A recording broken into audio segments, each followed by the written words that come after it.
अस्सलामुअलैकुम। Horror stories के एक न्यू एपिसोड के साथ मैं हूं Mazhar Malik. Thank you so much and love you so much आप सबके प्यार भरे फीडबैक का। आज की कहानी जिन्होंने मुझे भेजी है उनका नाम मजीद है। जिस तरह नाम के दो हिस्से होते हैं, मेरे नाम का हिस्सा है मज़हर और मलिक, तो मजीद भी उनके नाम में आता है। तो उन्होंने कहा सिर्फ मजीद बोल दीजिएगा, और जगह उन्होंने कहा आप मुल्तान कह दीजिएगा। वो जगह मुल्तान नहीं है, लेकिन मुल्तान के करीब वो जगह है। और उन्होंने स्टोरी में मुझे बताया है कि मदर सर, मैंने आपकी कहानियाँ सारी सुनी हैं और राज प्रोग्राम भी देखता रहा हूँ, तो आप उस जगह का विज़िट कर चुके हैं, आप उस जगह के बारे में बहुत अच्छी तरीके जानते हैं, और कहानी मेरी सुनते ही आपको अंदाज़ा हो जाएगा कि ये कौन सी जगह है। और जैसे ही मैंने उनकी कहानी सुनी तो यस, मैं वहाँ पे विज़िट कर चुका हूँ और उस जगह को मैं बहुत अच्छी तरीके जानता हूँ। वो इलाके ऐसे हैं, मेरे ही इलाके हैं, सराइकी इलाके हैं। तो वहाँ की एक सच्ची कहानी है जो उन्होंने मुझे भेजी है मजीद साहब ने। वो कहते हैं कि अब मैं एजेड बंदा हो गया हूँ, रिटायर हो गया हूँ, बच्चे माशाल्लाह जवान हो गए हैं, शादियाँ हो गई हैं, वो कमाते हैं। मेरा काम इतना रह गया है कि मस्जिद जाता हूँ, नमाज़ पढ़ता हूँ और वापस घर आ जाता हूँ। कभी बच्चों को स्कूल से ले आया, छोटे मोटे काम है जो मैं करता हूँ। ज़िंदगी के जो मेरे मेन काम थे वो मैं अपने पूरे कर चुका हूँ। जो दिन रह गए हैं ज़िंदगी के, बस वो अल्लाह की इबादत और जिम्मेदारियों को निभा रहा हूँ। मेरी ज़िंदगी का एक ऐसा वाक़या कि आज भी मैं उसको याद करता हूँ तो मेरे रोंगटे खड़े हो जाते हैं।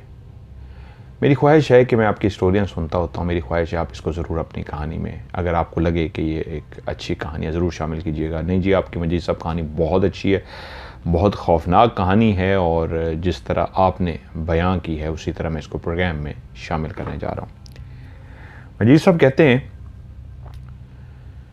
ये उन दिनों की बात है जब मैं स्कूल पढ़ता था। बहुत कम लोग होते थे जो स्कूल की तरफ जाते थे उन इलाकों में। सराइकी बेल्ट में रुझान बड़ा कम था, उस वक्त की बात है। स्कूल थे जो मुल्तान, डेरा गाजी खान, बड़े बड़े शहर थे वहाँ पे था, क्योंकि इनका ताल्लुक एक छोटे से गांव से था, तो वहाँ पे बहुत कम था स्कूल थे। तो मैं पढ़ने के लिए जाता। मैं उस वक्त तकरीबन कोई 7वीं क्लास में पढ़ता था कि मुझे कहानियाँ पढ़ने का भी, 6ठी क्लास में पढ़ता था, मुझे कहानियाँ पढ़ने का भी बहुत शौक़ था। और एक साल मुसलसल स्कूल के साथ साथ मैं कहानियाँ भी पढ़ता रहा। टार्ज़न की कहानी होती थी उस दौर में, उम्र अयार की कहानी होती थी, उम्र अयार की ज़ंबील होती थी, ये मैंने भी पढ़ी हुई हैं। बहुत सारे बच्चे आज इस कहानियों से वाकिफ़ नहीं हैं, जो उस दौर के हैं, जिन्होंने टीवी देखा हुआ है, एंटीना देखा हुआ है, वो डाइजेस्ट भी याद होंगे उनको। तो वहाँ पर इस तरह की बहुत सारी, टार्ज़न, उम्र अयार की बहुत सारी। फिर मैंने इमरान सीरीज़ पढ़नी शुरू की। मैं अपनी बात करूँ, मैंने बहुत इमरान सीरीज़ पढ़ी, मज़हर कलीम एम ए की पढ़ी, एम.ए. राहत की पढ़ी, काफ़ी। बहरहाल वो कहते हैं जी, कहानियाँ पढ़ते पढ़ते एक दिन उसी कहानियों वाली दुकान पे मैं हर हफ्ते 10 दिन बाद वहाँ पे जाता। नई कहानियाँ आती तो मैं ख़रीद के ले आता। पतली पतली कोई 8-10 पेज की छोटी छोटी कहानियाँ होती। तो उन कहानियों को पढ़ते पढ़ते काफ़ी टाइम हो गया था। तो एक दिन उनकी किताब, वो कहानियाँ मुझे उठा के दे देते, मैं उनमें से सिलेक्ट करता, जो भी कहानियाँ मुझे अच्छी लगती वो मैं साइड पर रखता जाता और मैं कहानियाँ ले जाता।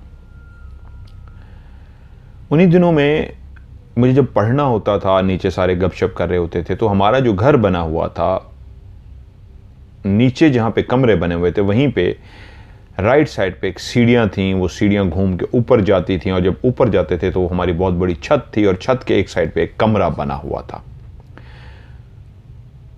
उस कमरे के अंदर हमने प्याज रखे हुए थे। सारे साल के साथ प्याज जो है इकट्ठे ख़रीद के हम उस कमरे में रख देते थे।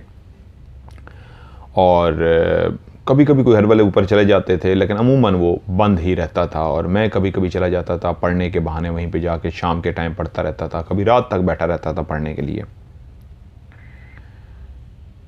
वहीं उस दुकान पे एक दिन कहानी लेने के लिए गया, तो उसने जब कहानियाँ सारी मेरे सामने उठा के रख दी, तो कहानियाँ ही रखते थे। तो उसमें एक ऐसी किताबचा भी आ गया, एक ऐसी बारीक कहानी की तरह किताब भी आ गई, छोटी सी बारीक सी, जिस पे लिखा हुआ था अमलियात। मैंने जल्दी से खड़े होकर किताब को देखा तो उसमें मुख्तलिफ़ किस्म के चिल्ले लिखे हुए थे। जिन को काबू करने का चिल्ला, दौलत हासिल करने का चिल्ला, गायब होने का चिल्ला कि आप गायब हो सकते हैं। तो ऐसे बहुत सारे चिल्ले लिखे हुए थे। मैंने जैसे जैसे देखी, मैंने कहा ये तो कमाल हो गया, मेरे हाथ तो ख़जाना लग गया। मैंने दो कहानियाँ नहीं, वो किताब भी ख़रीद ली। अब वो मैंने किताब छुपा ली कि उसको मैं घर में पढ़ूंगा और घर वाले देखेंगे तो मारेंगे। पता था ये मना करेंगे कि जिनात की किताबें क्यों पढ़ रहे हो। तो मैं ऊपर चला जाता था, ऊपर बैठ के उसको मैंने पढ़ा। तो मैंने फ़ैसला किया कि पहला इसमें से मैं चिल्ला करूंगा गायब होने वाला। मेरे दिमाग में एक बात आई कि इस चिल्ले की मदद से मैं गायब हो सकता हूँ, और जब मैं लोगों की नज़रों से गायब हो जाया करूँगा तो हर जगह पे पहुँच जाया करूँगा, लोगों की बातें सुनूंगा। बस इतना ही उस वक्त ध्यान होता था, लोगों की बातें सुनूंगा। ये जहन में नहीं होता था कि पैसे उठाऊँगा, ये करूँगा, नहीं, मैं सबकी बातें सुनूंगा छुप के, और मैं वहाँ गायब होकर बैठा रहूँगा, और उसके बाद बाहर जाके मैं हाजिर हो जाऊँगा, या ऊपर छत पे जाके फिर अपने आप को ज़ाहिर कर लूँगा और उनको बताऊँगा मैं तुम्हारी सारी बातें जानता हूँ। ऐसी ख्वाहिशात पैदा हुई। अब वो जो चिल्ला था वो 41 रातों का चिल्ला था, जो बैठ के एक बंद कमरे में करना था और मुसलसल पढ़ना था। तो मैंने उसी किताब की मदद से उसे ऊपर वाले कमरे में बैठ के चिल्ला करने का फैसला किया। अब मुझे उस किताबचे की मदद से ये पता लग गया कि चिल्ले के दौरान जिन्नात आ सकते हैं, आपको डरा सकते हैं, आपको परेशान कर सकते हैं, रूप धार सकते हैं। आपने डरना नहीं, और मैं तैयार होकर बैठ गया, यस मुझे डरना नहीं है। पहली रात एक खौफ सवार होता है, मैं चिल्ला करने जा रहा हूँ, किताब पढ़ने जा रहा हूँ, जिन्न आ जाएंगे। मैं बैठ गया और किताब के अंदर वो जो चीज़ें थी मैंने सारी याद कर ली, और मैंने पढ़ना शुरू किया। और मुझे लगे कि अभी कोई जिन्न आ जाएगा और अभी कोई मेरे करीब आएगा। मैं एक्टिव होकर बैठा हुआ था, मुझे डरना नहीं है, मुझे घबराना नहीं है, किसी लम्हे भी जिन्न आ सकता है। और एक रात तो मेरी सुकून से गुजर गई। शायद आज पहली रात थी, जिन्न शर्म खा रहे थे कि इसको पहली रात ही डरा दिया तो भाग जाएगा। दूसरी रात फिर से एक्टिव होके बैठा और फिर से पढ़ा, सब कुछ किया, लेकिन कुछ भी ना हुआ। फिर तीसरी रात, चौथी रात, पांचवी रात, मुझे लगा कि मैं कर रहा हूँ, कुछ भी नहीं हो रहा। चिल्ले के हवाले से छठी सातवीं रात तो कुछ ना कुछ हो जाना चाहिए था, दूसरी तीसरी को हो जाना था। 10 दिन मैंने गुजार लिए तो कुछ भी नहीं हुआ। तो मुझे लगा कि नहीं, ये किताब का ये जो अमल है मैं ठीक नहीं कर रहा, कहीं कोई गलती कर रहा हूँ, मुझे दोबारा नए सिरे से करना चाहिए। मैंने खुशबू का एहतमाम किया, वहाँ पे अगरबत्तियाँ जला लीं और कुछ इस तरह की चीज़ें की जो मुझे समझ लगी। और फिर मैंने दोबारा से उस चिल्ले को शुरू किया। फिर 10 दिन गुजर गए, कुछ भी ना हुआ। तो मुझे लगा कि ये बहुत मुश्किल चिल्ला है, मैं इसको जितना कर रहा हूँ ये नहीं हो पा रहा, मैं कोई और करता हूँ। तो उस किताब में से ही मैंने एक और चिल्ला सेलेक्ट किया और उसको करना शुरू कर दिया। वो चिल्ला भी कोई 10 दिन मैं मुसलसल करता रहा, लेकिन उसका कोई भी मुझे रिज़ल्ट नहीं मिला। तो मैं परेशान हो गया कि यार ये तो किताब काम ही नहीं कर रही। फिर कुछ ऐसे बुज़ुर्ग बड़े जो जानने वाले थे, जिनके बारे में मैंने सुन रखा था वो कि चिल्ले वगैरह करते हैं, उनके पास बड़ी पुरानी किताबें हैं और उनका ताल्लुक़ है जिन्नात और अमलियात से, ये है वो है। तो मैंने उनसे सवाल पूछे। मैंने कहा क्या ये जो चिल्ले होते हैं ये ठीक होते हैं? क्या चिल्ले करने से वाकई इंसान जिन को काबू कर सकता है? क्या चिल्ले करने से ख़जाना आपको मिल सकता है? ऐसे कई सवालात मैं उनसे करता, तो उनके जवाब होते हैं हाँ ऐसा पॉसिबल है, बिल्कुल। जब आप चिल्ला करते हैं तो उसमें आप जिन को भी काबू कर सकते हैं, ख़जाना भी ज़मीन के अंदर दफन जो है चिल्ले की मदद से आप हासिल कर सकते हैं। तो मैं जितने भी सवाल करता वो मुझे जवाब देते। अब मैं बड़ा हो रहा था वक्त के साथ, तो मैंने उनसे एक दफ़ा जिक्र किया कि मेरे पास एक किताब है, मैंने ख़रीदी है, उसमें इस तरह के चिल्ले लिख के रखे हुए हैं। तो उन्होंने कहा वो आप लेके आओ। मैं लेके गया, उनको दिखाया, तो वो किताब को देखते रहे, सफ़े पलटते रहे और मुझे कहा नहीं ये तो ऐसे बच्चों के लिए किताब बना दी गई है, इस तरह किताबें दुकानों पर नहीं बिकती होती कि कोई किताब आपको दुकान पे 15-20 रुपए की या 5-10 रुपए की, उस वक्त तो मेरे कहानियाँ 2-3 रुपए की मिलती थी, 2 रुपए की, 3 रुपए की, जो मुझे याद है। तो ये 5 रुपए की, उन्होंने कहा इस तरह 5 रुपए की ये किताबें बिकनी शुरू हो जाएं तो हर बंदा चिल्ले करके तो फिर दौलत हासिल कर ले, जिन को काबू कर ले, तो उसको तो ज़िंदगी में करनी कुछ होती है। ऐसे नहीं होता, ये बहुत सख्त होते काम, बहुत मुश्किल होते हैं, इसके लिए बहुत मेहनत करनी पड़ती है और इसके लिए किताब कोई भी नहीं देता। किताबें हैं जो उस्तादों की लिखी हुई हैं, वो प्रिंट हुई भी नहीं है, वो नस्ल दर नस्ल शागिर्दों में ट्रांसफ़र होते हैं, वो आपको देगा कोई नहीं, लेकिन किताब होती है। अब वक्त गुज़रता रहा और वक्त के साथ मैंने इतना सीख लिया था, मुझे इतना अंदाज़ा हो गया था कि वाकई ये चीज़ें हैं, जिन्नात हैं, इनको काबू, इनको ग़ुलाम बनाना, जिन्नात से काम निकलवाना, सुरमा ऐसा बनाना जो सुरमे को आँखों में डालते ही आप गायब हो जाएंगे, लोगों की नज़रों से छुपे हुए होंगे, और जैसे ही आप अपनी आँखों को धो लेंगे, उस सुरमे को धोएंगे तो आप वापस ज़ाहिर हो जाएंगे, ये नहीं गायब होने का। आप लोगों ने सुना होगा, पहले एक कहते थे, एक कैप के बारे में था कि वो ऐसी कैप होती है जो पहनता है वो गायब हो जाता है, तो इसी तरह वो सुरमे के बारे में था। तो बहुत कुछ नॉलेज मुझे हासिल हो चुका था, मैं वक्त के साथ बड़ा होता जा रहा था। अब मेरी उम्र तकरीबन ये चीज़ें सीखते करते, उसके पास जाते उससे पूछते, ये वो करते, काफ़ी टाइम मैंने ज़िंदगी का गुजार लिया। मैट्रिक क्लियर होगी मेरी। मैट्रिक के बाद तक मुझे जिन्नात, अमलियात, चिल्ला, वज़ाइफ, इनके बारे में बहुत सारी चीज़ें पता लग चुकी थी। और तकरीबन 17 साल की उम्र में अब मैं मुस्तकिल एक जुस्तजू में था, एक तलाश में था, कोई उस्ताद और उसका दिया हुआ मुझे एक चिल्ला मिल जाए जो मैं कर लूँ। करते करते करते 17 साल पूरे मैंने जो एक कोशिश की, सीखा। कोई उस्ताद ना मिला, बहुत सारे उस्ताद मिलते, मैं उनके पास जाता, उनसे सीखता, वो बातें बताते, लेकिन मुझे अंदाज़ा हो जाता नहीं, इनके पास खुद भी कोई चीज़ नहीं है। मज़ीद ऐसे ही 2 साल गुजर गए, 19 साल मेरी उम्र हो गई। और तब एक ऐसे उस्ताद का मुझे पता लगा और उनसे मुलाकात हुई। उनसे बातें करने के बाद, उनसे डिस्कस करने के बाद मुझे अंदाज़ा हुआ कि इनके पास है, इनके पास इल्म है और ये पहुँचे हुए हैं और इनके पास बहुत कुछ है। मैंने अपनी ख्वाहिश का इजहार किया, उनके साथ मिलना शुरू कर दिया। वो किसी बड़े शहर से हमारे इलाके में शिफ्ट हुए थे। मेरी उनके साथ बहुत अच्छी दुआ सलाम हो गई, उठना बैठना खाना पीना, वो भी मुझे पसंद करने लगे। और एक दिन मैंने ऐसे ख्वाहिश का इजहार किया कि मुझे ये चीज़ें सीखनी हैं, क्या मैं सीख सकता हूँ? तो वो मेरी आंखों में कुछ देर देखते रहे, चुप करके मेरी आंखों में देखते रहे और उसके बाद बोले, हाँ तुम सीख सकते हो। क्या उम्र है तुम्हारी?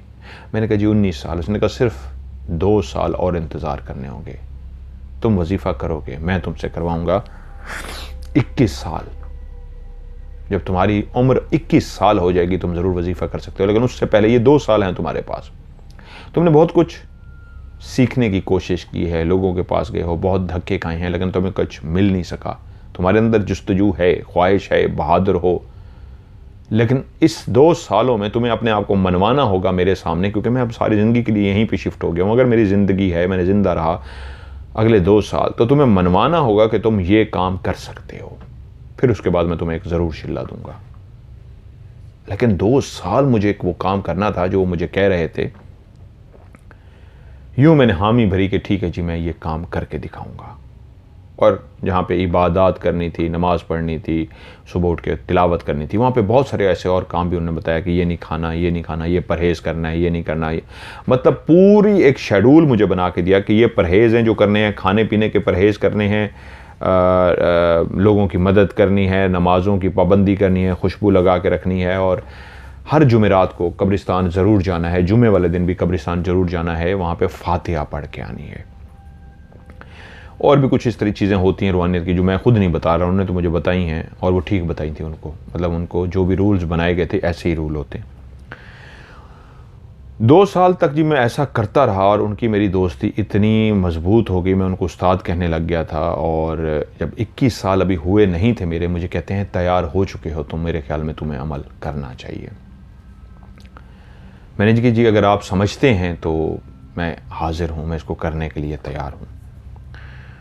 उन्होंने कहा ये एक बहुत ही सादा सा अमल है, लेकिन बज़ाहिर सादा है, असल में ये खौफनाक अमल है।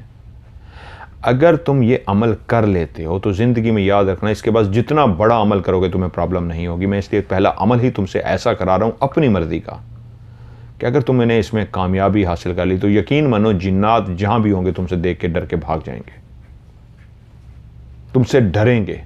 लेकिन ये जो अमल है इससे तुम्हें ना ही कोई जिन काबू होगा, इससे ना ही कोई दौलत तुम्हारे पास जिन ला के रख देंगे। हाँ, इससे ज़रूर ये होगा, अगर ये अमल तुमने मुकम्मल कर लिया तो याद रखो, तुम बचपन में पढ़ते रहे हो, जिस तरह तुमने बताया है कि तुम गायब होने के लिए अमल करते थे कि तुम नज़रों से गायब हो के ऐसा कर सकोगे, ये कर सकोगे, वो कर सकोगे। नहीं, इस अमल से ये होगा, अगर ये अमल पढ़ लेते हो, कोई शख्स तुम्हारे सामने आके बैठा होगा तो तुम उसके दिल का राज जान लोगे।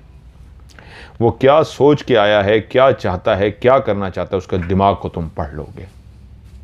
ये भी एक बहुत बड़ा अमल था कि कोई भी आपके पास है और आप उसको पहले बता दें कि आप तुम ये सोच के आए हो, ये करना चाहते हो, ये है, उसका दिमाग रीड कर लें। मैंने कहा जी अगर ऐसा भी हो जाए तो ये बहुत बड़ा है। उन्होंने कहा ये शुरुआत है,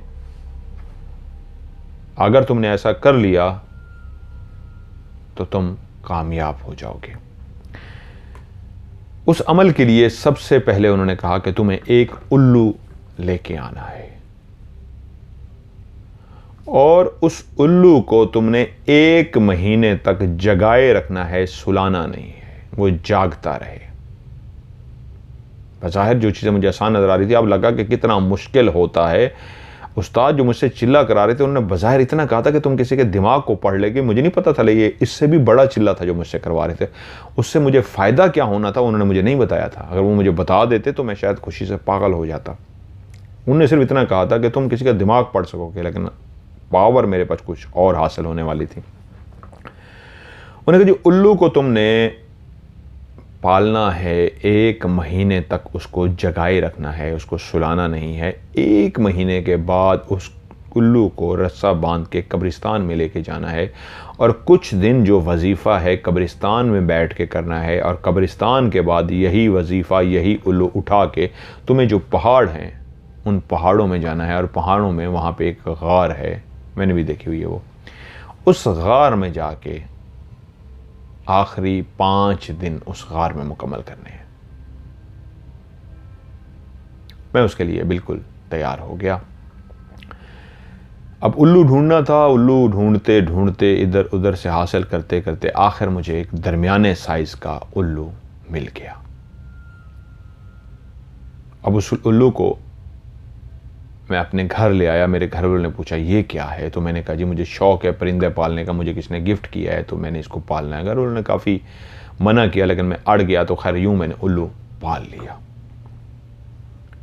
अब सबसे बड़ा मसला ये था उस उल्लू को 1 महीने तक जगाए रखना था। मेरे लिए मुश्किल हो गया कि इसको जगा के कैसे रखूँ, ये तो सोएगा, मैंने भी तो रात को सोना है, मैं हर वक्त कैसे इसके सर पे बैठा रहूँ कि इसके जगा के रखूँ।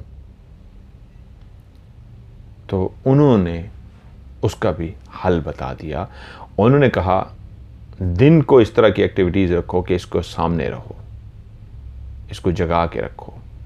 तुम नहीं हो, किसी दोस्त को, किसी रिश्तेदार को, किसी फैमिली को, बच्चों को दे, इसके साथ खेलते रहें, पिंजरे में बंद रहे और जब रात हो जाए रात को मुझे दे दिया करो, मैं इसको जगाऊंगा क्योंकि मैं रात सारी जागता हूँ। जब मैं लाइट जला के रखूँगा, फुल कमरे के अंदर अपनी इबादत करता हूँ, लाइट जलाता हूँ तो ये जागेगा। यूँ ये मसला भी हल हो गया। उल्लू को पिंजरे में बंद किया, मेरे पास रहता, कुछ किस वक्त बच्चों को खेलने के लिए दे देता और लगे रहते, उसको सोने नहीं देते थे और रात को मैं उस्ताद जी को दे देता और वो उसको अपने पास रखते। यूँ जैसे कैसे 30 दिन पूरे हो गए और अगला मरहला आ गया कि जब मैंने उल्लू को लेके कब्रिस्तान में अमल शुरू करना था। लेकिन उससे पहले ये इस तरतीब से था कि मैंने अपनी छत पे कुछ दिन गुजारने थे, अगले दिन मैंने अपने कब्रिस्तान में गुजारने थे और उससे आगे मैंने गार में जाना था। अब मैं प्रैक्टिकली ज़िंदगी में उसी कमरे में बैठ के चिल्ला करने लगा था जहाँ कुछ अरसा पहले भी मैंने चिल्ला किया था। जब कुछ अरसा नहीं, कुछ सालों पहले 6ठी-7वीं क्लास में छोटी सी किताब लेके मैंने शुरू किया था और उस वक्त बड़ा ये था, ये होगा वो होगा, हुआ कुछ नहीं था। अब मैं एक प्रैक्टिकली चिल्ला करने जा रहा था। उल्लू के पाँव में मैंने रस्सा बांधा हुआ था और उस कमरे में जब मैं पहुंचा तो उसका तरीका ये था, 2 दायरे कड़े लगाने थे। एक दायरा कड़ा अपने इर्द गिर्द लगाना था जिस जगह पे मुसल्ला बिछा के मैंने बैठना था और उससे पहले जहाँ पे उल्लू को बिठाना था वहीं पे ही इस तरह उसको बांध के बिठाना था कि वो उसका रस्सा जो मैं उसके इर्द गिर्द दायरा कड़ा लगाऊंगा उससे वो बाहर ना जा सके। यानी रस्से को इस अंदाज में बांधना था कि अगर उल्लू उस दायरे कड़े से बाहर चला जाता तो मेरी ज़िंदगी को नुकसान होता, उल्लू मारा जाता। तो मैंने उसका हल ये निकाला, एक भारी भरकम ईंट उठाई, वो सीमेंट की एक बनी हुई एक ईंट सी होती है, इसको सीमेंट भी लगा हुआ होता है, बहुत भारी भरकम थी, थोड़ा सा उसके साथ सीमेंट भी लगा होता है, जो घर को तोड़ा जाता है ना तो उसमें से निकलती है।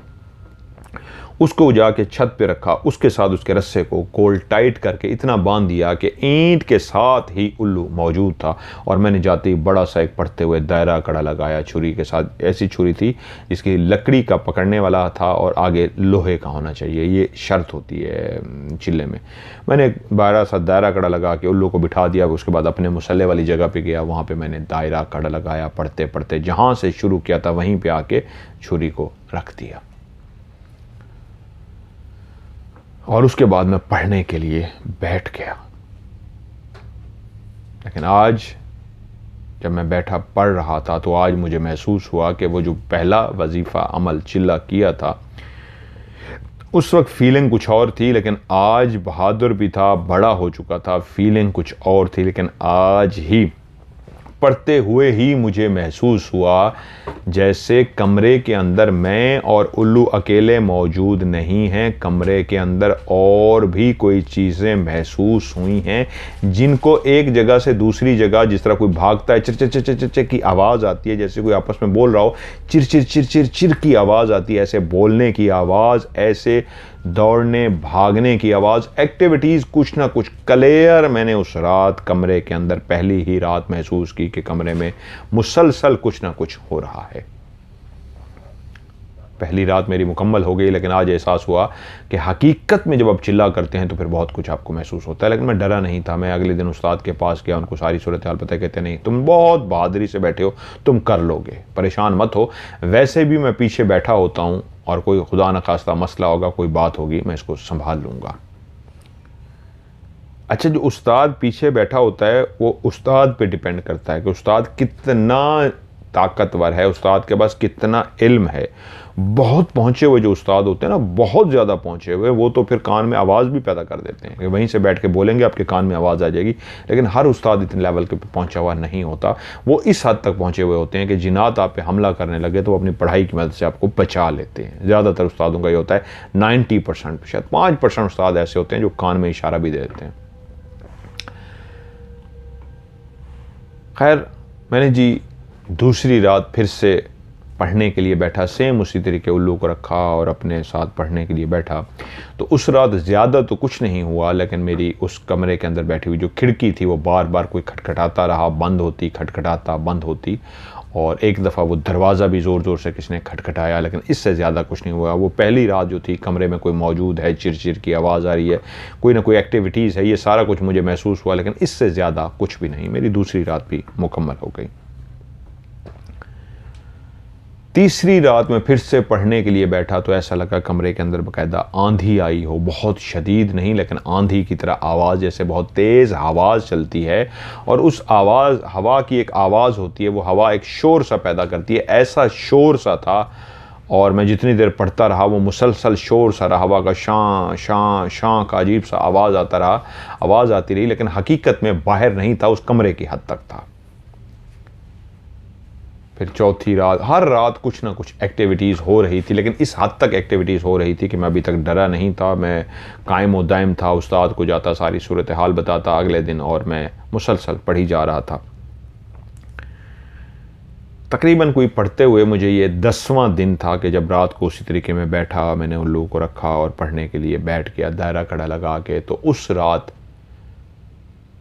एक धाड़ सुनी थी मैंने, बहुत खौफनाक धाड़ थी, कोई ऐसी धाड़ जैसे कानों के पर्दे फट जाएंगे। और मुझे लगता था वो एक ऐसी धाड़ थी जो इस कमरे में मैंने नहीं सुनी थी। तकरीबन वो कोई 1 किलोमीटर तक इसने सुन ली होगी। मुझे बज़ाहिर ऐसा लगा कि इतनी ज़ोर से कोई धाड़ा था, चीखा था कि ये चीख की आवाज़ 1 किलोमीटर तक गई होगी। मैं डर गया था, मेरा दिल सहम गया था, मेरी दिल की धड़कन बहुत तेज़ हो गई थी, मैं कांपे जा रहा था, इतनी खौफनाक धाड़ थी। ऐसे गुस्से से धाड़ा गया था कि मेरा दिल कांप गया था। मैंने पहली दफ़ा किसी को इतनी खौफनाक आवाज़ में धाड़ते हुए सुना था, और यकीनन ये किसी इंसान के धाड़ने की इतनी ऊंची आवाज़ नहीं हो सकती थी, ये किसी जिन की ही धाड़ थी। अगले दिन उस्ताद ने कहा अब झटके लगने शुरू हो जाएंगे, धाड़ तुम्हें सुनाई दे चुकी है। धाड़ का मतलब यही है शुरुआत हो गया है काम की, अब अलर्ट रहना, बहुत सारे झटके आएंगे, ये आएगा, ये आएगा, ये आएगा। मुझे गाइड कर देते हैं, मैं कहता उस्ताद जी ठीक है।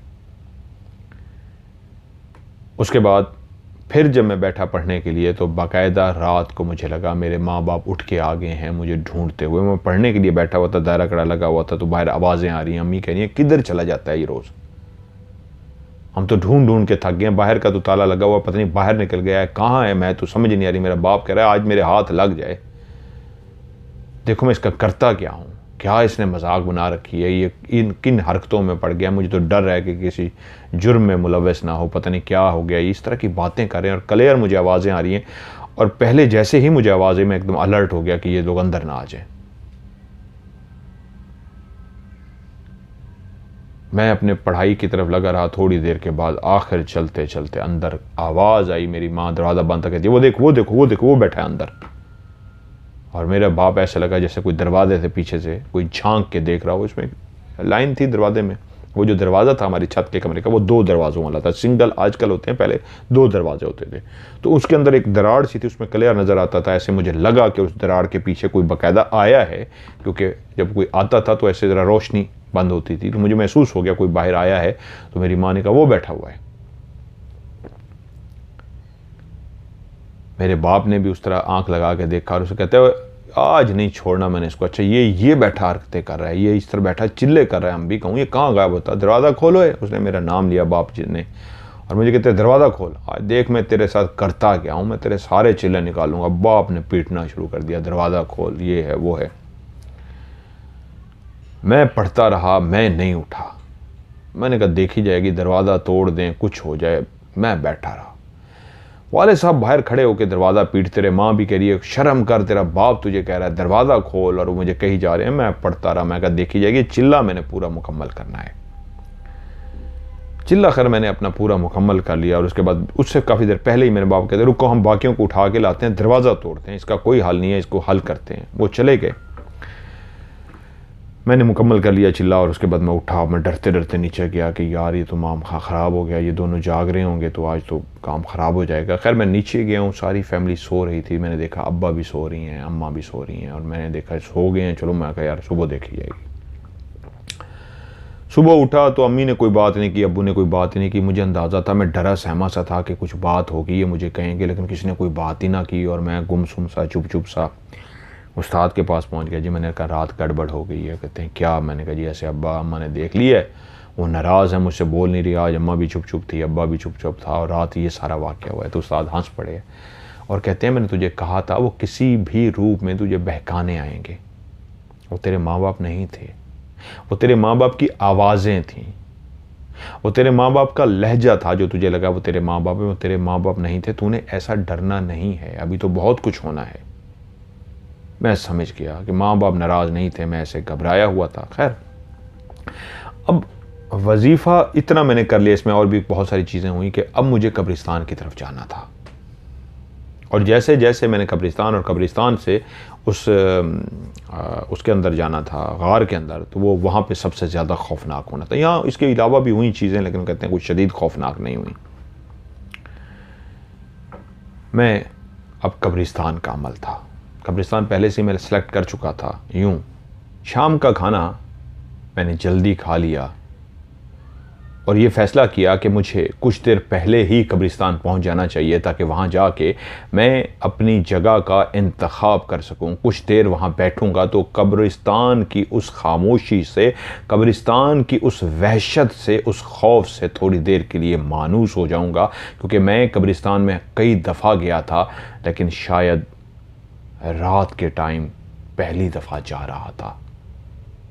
क्योंकि कब्रिस्तान एक ऐसी जगह होती है जहां सिवाय परिंदों के शोर के किसी का शोर नहीं होता, ना बच्चों के खेलने का शौक, ना इंसानों का शोर। हाँ, दरख्तों पे शाम के टाइम जो वो परिंदे जब आके बैठते हैं, चहचहाते हैं, आपस में बातें करते हैं, और सोने के लिए अपने अपने घोंसलों में जब आहिस्ता आहिस्ता बैठते हैं तो चहचहाना बंद हो जाता है, और नीचे कब्रें ही कब्रें, कब्रों में सोए हुए वो इंसान जो कभी जिंदा थे, हंसते खेलते मुस्कुराते थे, अब उनके हड्डियों के ढांचे मौजूद हैं, या कोई एक नया जिस्म जो अभी अभी ही मरा है, उसके प्यारों ने उसको फिर से इसी शहर खामोशा में एक कब्र खोद के उसके अंदर दफन कर दिया है।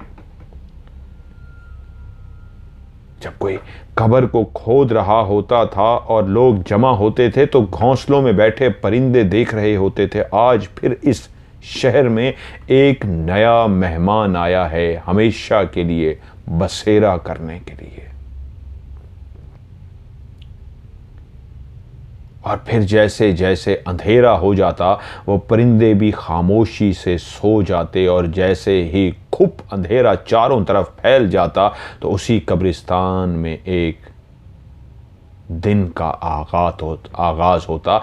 एक ऐसी मखलूक जो इंसानी आँख को नज़र नहीं आती, वो हर तरफ फिरना शुरू कर देती है। ये सब बातें सोचते हुए मैं अपने उस उल्लू को उठाए हुए कब्रिस्तान की तरफ चलता हुआ जा रहा था कि वहाँ पे जैसे जैसे ये अंधेरा फैलता जा रहा है, हर तरफ जिन्नात उठना शुरू हो गए होंगे। इंसानों के सोने का टाइम और जिन्नात के उठने का टाइम हुआ जाता है। उस रात की खामोशी में मैं आहिस्ता आहिस्ता चलता हुआ कब्रिस्तान के सामने पहुंच गया। दाखिल होने से पहले मैं बाहर रुक गया, चारों तरफ नजरों को घुमा के देखा। हर तरफ खामोशी ही खामोशी थी, परिंदे भी सो चुके थे और शहर खामोशा था, तो हर तरफ खामोशी ही खामोशी थी। मैं चलता हुआ कब्रिस्तान के अंदर दाखिल हुआ और मैंने मधम सी आवाज में कहा, अस्सलाम वालेकुम या अहल कबूर। किसी कब्र के अंदर लेटे हुए शख्स ने मुझे जवाब दिया या नहीं दिया, मैं अपनी आदत के हिसाब से सलाम कर चुका था कब्रों में रहने वालों को। और मैं चलता चलता चलता, क्योंकि मुझे ऐसी जगह पे जहाँ के बैठना था जहाँ मैं इंसानी नज़रों से दूर रहूँ, इसलिए मैंने इरादा करके आया था कि बिल्कुल लास्ट में जहाँ कब्रिस्तान है उसके पीछे वीराना था, उस तरफ मैं बढ़ना शुरू हो गया। बढ़ते बढ़ते आगे चलते चलते कितने कीड़े मकोड़े शायद मेरे पाँव के नीचे आ रहे थे, लेकिन मुझे रास्ता बनाते हुए आगे चलते हुए जाना था। और चलते चलते मैं कब्रिस्तान के उस हिस्से में पहुंच गया जो सबसे घना हिस्सा था, दरख्तों से भरा हुआ था। दरख्त तो हर तरफ थे, लेकिन इस हिस्से में सबसे ज़्यादा घने दरख्त थे। झाड़ियाँ बहुत बड़ी बड़ी उगी हुई थी कि अगर कोई शख्स नीचे ज़मीन पर बैठ जाए तो दूर से उसको कोई देख ही नहीं सकता था।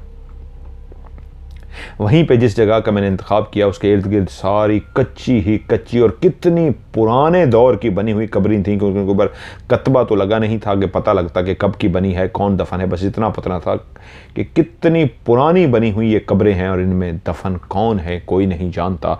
तो दो बड़ी बड़ी जो पुरानी कब्रें थी उनके बीच में काफ़ी जगह पड़ी हुई थी। वहीं पर मैंने अपने लिए झाड़ियों को हटाया और अपना मुसल्ला जो साथ लेके गया था वो मैंने नीचे बिछा दिया।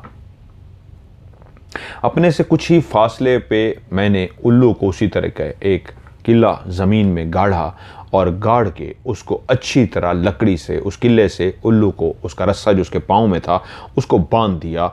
और क्योंकि ये एक नर्म ज़मीन थी, यहाँ इतनी ज़ोर से छुरी से दायरा कड़ा मैंने लगाना था कि बाकायदा मुझे नज़र आए, क्योंकि घर के अंदर तो पक्के फ़र्श होते हैं, नज़र नहीं आते थे। यहाँ मैंने एक बहुत बड़ा दायरा कड़ा लगाया उल्लू के इर्द गिर्द और उसको बंद कर दिया।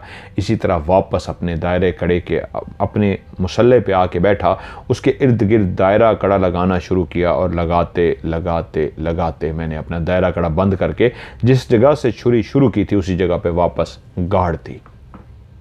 ऐसा ही होता है चिल्ले में। और उसके बाद मुझे अब अपना चिल्ला मुकम्मल करना था। जैसे ही मैं अपने मुसल्ले पे बैठ गया और तो मैंने इर्द गिर्द ऐसे निगाह मारी तो यकीन मानिए ऐसी हैबत और ऐसा खौफ मेरे अंदर मैंने पहली दफ़ा महसूस किया, जैसे रीढ़ की पूरी हड्डी के अंदर एक सर्द सी लहर दौड़ गई हो।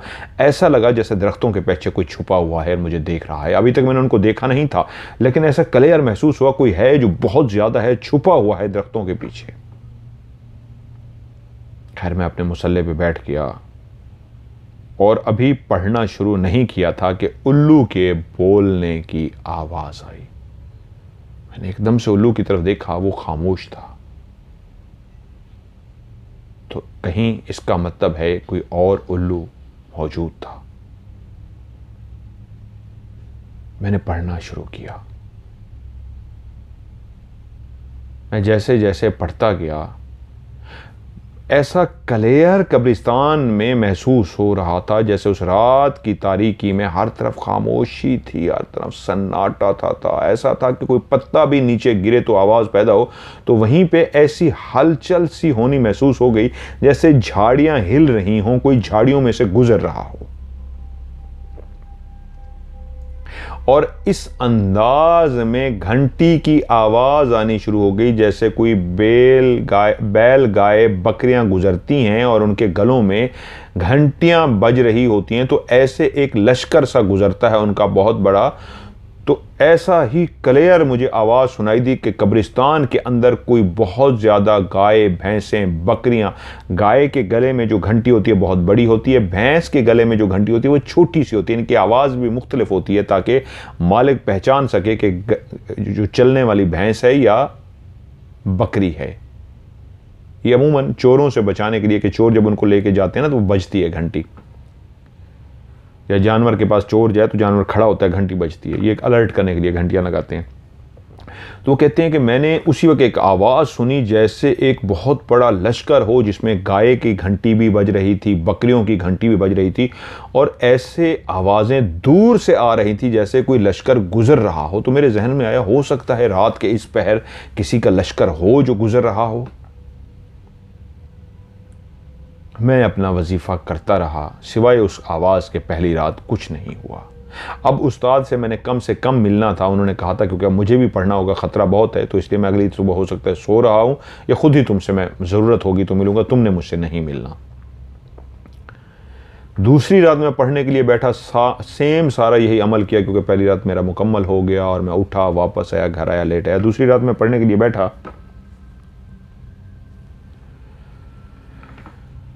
सेम उसी तरह की आवाज़ें आनी शुरू हो गई। इस दफ़ा लश्कर की आवाज़ नहीं आई, बाकायदा मेरी आंखों ने गाय भैंसें बकरियां बहुत ज़्यादा, इतनी ज़्यादा जो मैंने पहले नहीं देखी थी, जिनकी मट्टी इतनी उड़ना शुरू हो गई कब्रिस्तान के साथ ही जो जगह थी वहाँ से वो बाकायदा गुजर रही थी, और उनकी मट्टी इतनी उड़ रही थी कि यहां कब्रिस्तान तक भी मट्टी मट्टी पहुंच गई। मुझे हर तरफ मट्टी मट्टी नजर आई। वो इतना ज्यादा तादाद में शायद थी जिनके चलने की वजह से इतनी मट्टी पैदा हो रही थी, लेकिन वो कब्रिस्तान की रेंज से दूर थी, वो गुजर गई। मैंने कहा इसका मतलब है रात को शायद इस टाइम पे मखसूस एक टाइम है, कोई अपने इस तरह भेड़ बकरियों को लेके, गाय भैंसों को लेके गुजरता है। तीसरी रात जब मैं पढ़ने के लिए कब्रिस्तान में बैठा तो अभी पढ़ते हुए मुझे आधा घंटा ही हुआ था कि एक दरख्त से उल्लू बोला। थोड़ी देर बाद दूसरी सिमत से एक और उल्लू बोला, उसके थोड़ी देर बाद एक और सिमत से उल्लू बोला।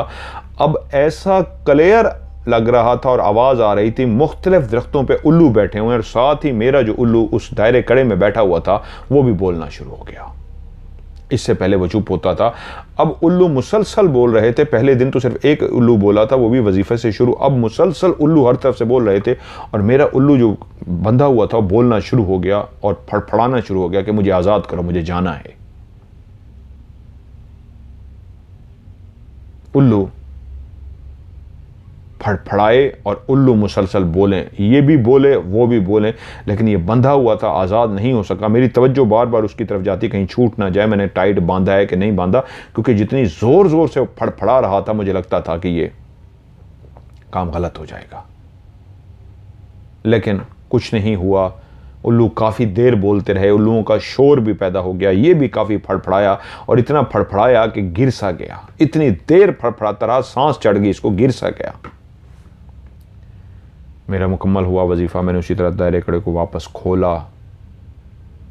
उसके बाद उल्लू की तरफ गया, वो हाँप रहा था, थका हुआ था, उसको मैंने पकड़ा और आज वो मुझे काटने के लिए आगे चूंच मारे। उसको खैर मैंने जैसे कैसे कवर किया, उठाया, अपना मुसल्ला उठाया। मट्टी अभी तक फैली हुई थी, कहाँ से आई थी, कैसे आई थी, मुझे नहीं पता। खैर मैं उल्लू को लेके चला गया। मुख्तलिफ इस तरह 2-3 दिन वाक़यात हुए, लेकिन मैं बड़े बड़े वो कहते हैं आपको वाक़यात बताता हूँ। वहाँ पे ही इसी तरह एक रात को जब मैं पहुँचा और आके अपना दायरा कड़ा, उल्लू का पहले दायरा कड़ाया, अपना दायरा कड़ा लगा के बैठ गया, तो उस रात बाकायदा चारों तरफ से चमगादड़ आ गई। इतनी ज्यादा चमगादड़ आ गई कि मैं खुद भी डर गया, उल्लू भी फड़फड़ाना शुरू हो गया। चमगादड़ ही चमगादड़, चमगादड़ ही चमगादड़, इधर उधर से चमगादड़। मैं वाकई डर गया। मैंने इतनी ज्यादा चमगादड़, उनका इस तरह शोर दे के डर रहा था। सिवाय वो जगह जहां मैं बैठा था, दायरा कड़ा था, उसके ऊपर वो नहीं थी, उसके गोल गोल मुसलसल घूम रही थी। मैं पढ़ता रहा, मैं बैठा रहा। चमगादड़ चीख रही थी, मुसलसल गोल गोल घूम रही थी, और ऐसे गोल मजमा सा बनाया हुआ था जिसकी वजह से उल्लू भी बहुत ज्यादा डरा हुआ था। वो घूमती रही मेरे ऊपर। बहुत ज्यादा चमगादड़ थी, जो वो मुझे समझ गया था कि ये चमगादड़ हैं या नहीं है, पता नहीं कहां से हैं। बहुत ज्यादा तादाद में थी, वो सैकड़ों में नहीं हजारों में थी। और उनका शोर कितना होगा चमगादड़ों का, जो हजारों में और आपके सर के ऊपर घूम रही हो। खैर वो घूमती रही, मेरे सर के ऊपर घूमती रही और काफ़ी देर इस तरह घूमती रही। मेरा कई दफ़ा मैं लफ्ज़ भूला अपने, उनके चमगादड़ों के शोर की वजह से, क्योंकि वो नीचे आ जाती फिर उड़ती हुई ऊपर चढ़ी जाती। मैं अपना भूला, लेकिन फिर भी मैंने जैसे कैसे मुकम्मल किया और वो रात भी मेरी खैरियत से गुजर गई। एक रात फिर ऐसे छोटे मोटे वाक़यात हुए, लेकिन फिर उसके बाद जो वाक़या हुआ उस रात ये हुआ कि मैं बैठा हुआ था, उल्लू बंधा हुआ था, तो चारों तरफ से सांप निकल आए। और ये सारे एक ही रंग के नहीं थे, कुछ काले स्याह थे, कोई ब्राउन कलर के थे, मुख्तलिफ सांप थे। और वो सारे सांप एकदम से नहीं आए, आहिस्ता आहिस्ता निकले हैं। पहले सांप पे जब मेरी निगाह पड़ी है तो वो एक कब्र के पीछे से चलता हुआ, रेंगता हुआ आ रहा था। तो मैं पढ़ते हुए अलर्ट हो गया, इस सांप कहाँ से आ गया। कब्रिस्तान में सांप तो होते हैं, सांप आ सकते हैं।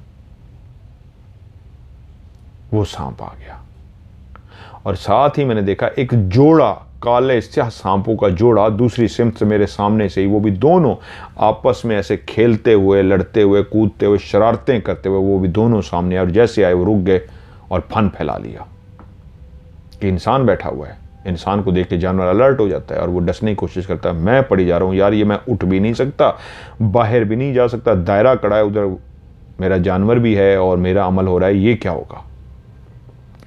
मैं अभी इसी तरह खौफ में मुब्तला था। कब्रिस्तान का खौफ एक मजाक नहीं होता, ऊपर से एक जानवर का खौफ जो डस सकता है, आप मर सकते हैं। कि इसने अगर मुझे डस लिया तो वहां गांव तक पहुंचते हुए भी पता नहीं मैं पहुंच भी सकता हूं, नहीं मैं तो रास्ते में मारा जाऊंगा।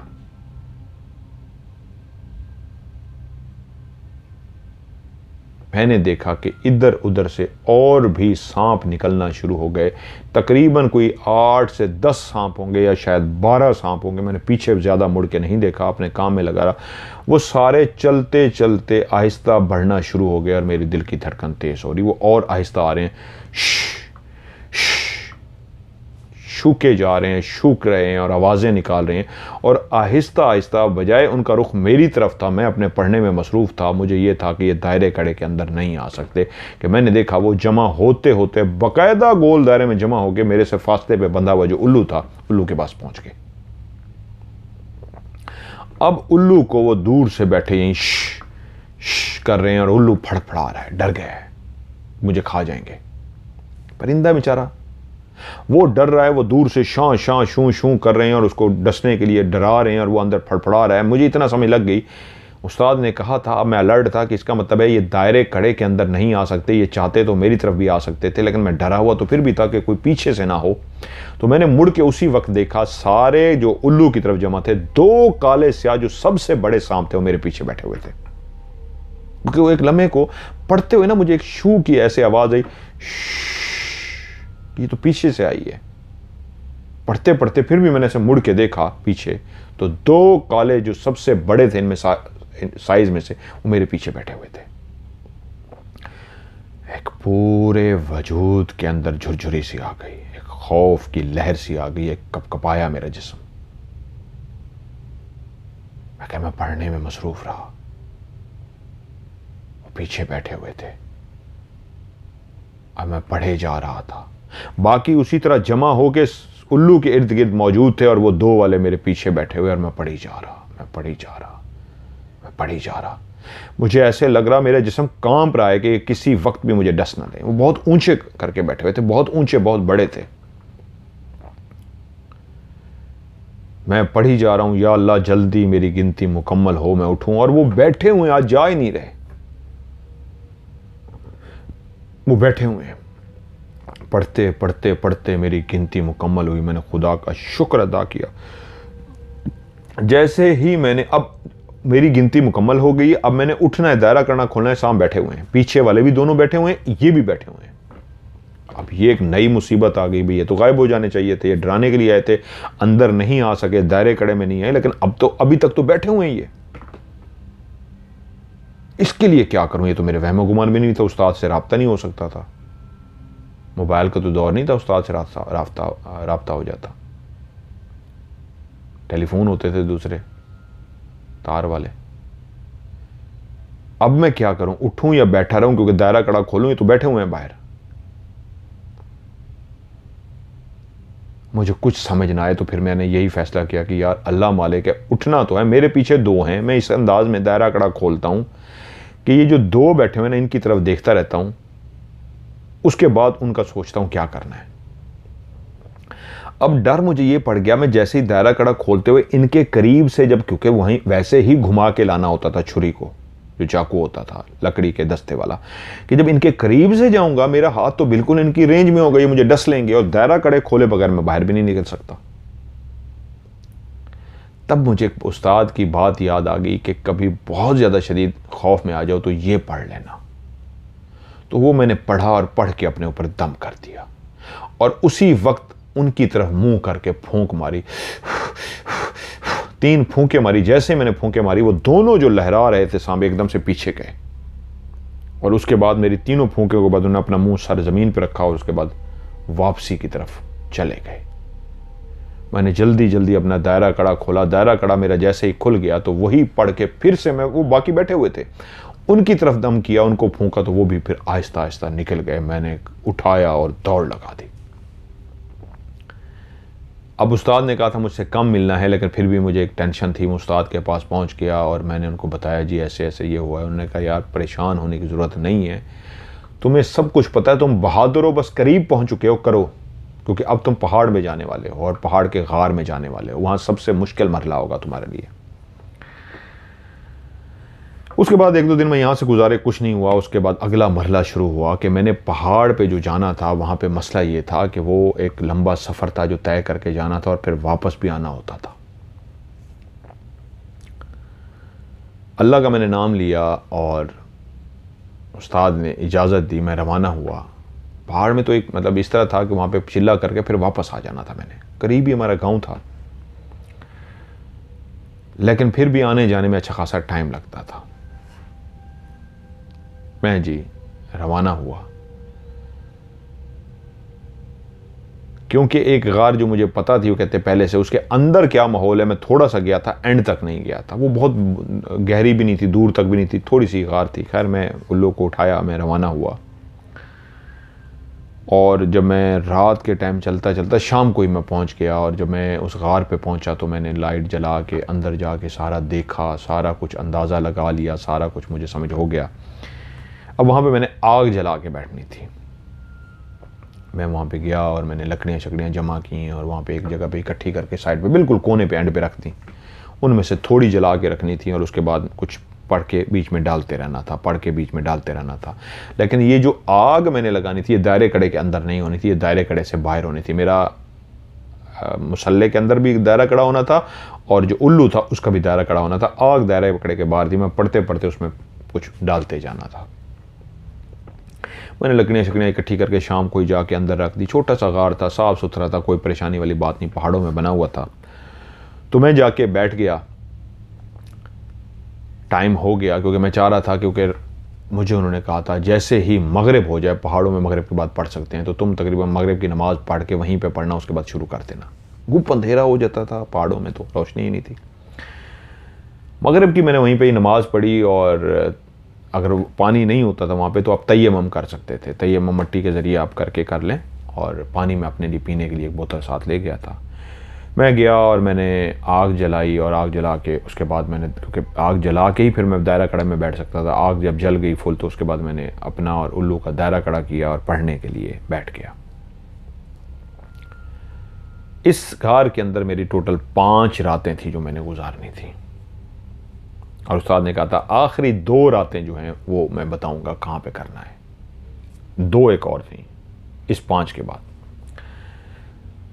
मैंने जो दायरा कड़ा लगाया वो अपने उस जगह जहाँ बैठा उसके लगा लिया, और उल्लू का भी लगा लिया, और पढ़ना शुरू कर दिया। मुझे पढ़ते हुए 25-30 मिनट ही हुए, आधा घंटा यानी हुआ होगा, कि एकदम से पूरी गार के अंदर ऐसा लश्कर